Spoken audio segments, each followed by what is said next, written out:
प्रगति अत्यंत द्रुत गति हवा आरंभ होईची जो मानकु देखा न जाउची सेमाने मु भाबुची टिके चश्मा पिंधिकी प्रगतिर चित्र को थरे देखंतु एवं 5 वर्ष सरिला बेलकु ओडिशा 2036 मसिया पई संपूर्ण जो विकसित ओडिशा पई संपूर्ण भाव प्रस्तुत भी हो सारी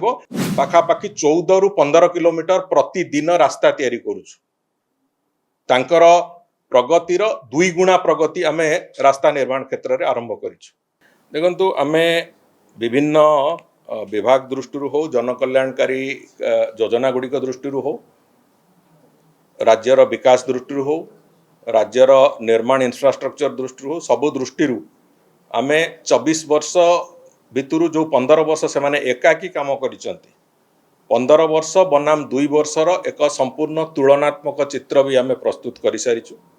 से तुलना को थरे देखिले जो बाबू माने आज बड़ बड़ कथा कहउचंती जे आमे सबू करिथिलु एमाने आम काम को नेकी देखौचंती बोली से समस्तंकर मुह बंद हो जिवो। गत वर्ष मानकरे ओडिशा रे रास्ता निर्माण क्षेत्र रे मात्र प्रतिदिन हिसाब करले 6 रु 7 किलोमीटर रास्ता तैयारी करथिले 24 वर्षिया सरकार गत 15 वर्ष धरिकी आमे ए गत 2 वर्ष धरिकी आमे जो रास्ता निर्माण क्षेत्र रे जो अग्रगति आसीची आमे पाखापाखि 14 रु 15 किलोमीटर प्रतिदिन रास्ता तैयारी करुछु तांकर प्रगतिर 2 गुणा प्रगति आमे रास्ता निर्माण क्षेत्र रे आरंभ करिछु। आमे रास्ता जो ई प्रोक्योरमेंट टेंडर हिसाब रे आमे 2024-25 रे 34,000 टेंडर आमे फ्लोट करिथिलु विभिन्न प्रकल्प पई एवं ताकू बढ़े कि आमे 25-26 रे 60,000 टेंडर फ्लोट करिछु। तेणुकर मो कहवा कथा हला कामर व्यापक प्रगति आमे रास्ता को आनिबा आरंभ करिछु एवं आहुरी प्रगतिशील करैबा पई जहा जहा योजना से योजना गुड़िक आमे तार प्रक्रिया तार योजना तार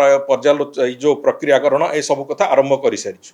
तेणुकर मो कहवा कथा हला प्रगति अत्यंत द्रुत गति हवा आरंभ होईची जो मानकु देखा न जाउची सेमाने मु भाबुची टिके चश्मा पिंधिकी प्रगतिर चित्र को थरे देखंतु एवं 5 वर्ष सरिला बेलकु ओडिशा 2036 मसिया पई संपूर्ण जो विकसित ओडिशा पई संपूर्ण भाव प्रस्तुत भी हो सारी ये कथार ग्यारंटी भी आज तारिख रे आमे ओडिशार साधारण जनता को दौचु। 12 तारिख दिन आसंता 12 तारिख दिन ताकू माननीय मुख्यमंत्री हाथ में से रास्ता लोकार्पण हम एवं से रास्ता को आमर भुवनेश्वर केवल डिकंजेशन नुह यहाँ आमर प्रथम डिकंजेशन प्रोजेक्ट भुवनेश्वर हम एवं द्वितीय हूँ आमर गोटे भुवनेश्वर एपटू सीआरपी छक को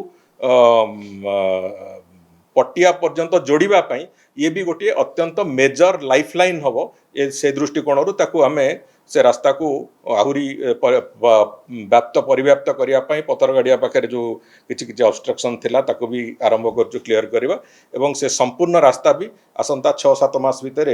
पथर गाड़िया पट भी हो तेणुक ये आगामी दिन में भुवनेश्वर एक मेजर लाइफलाइन रास्ता भाव तार परिचिति आनिबो किंतु एबे वर्तमान पई जो रास्तार प्रारंभ करा जाउची ये भुवनेश्वर प्रथम डिकंजेशन प्रोजेक्ट आमे आसंता 12 तारिख दिन मुख्यमंत्री द्वारा ताकू लोकार्पण करियो।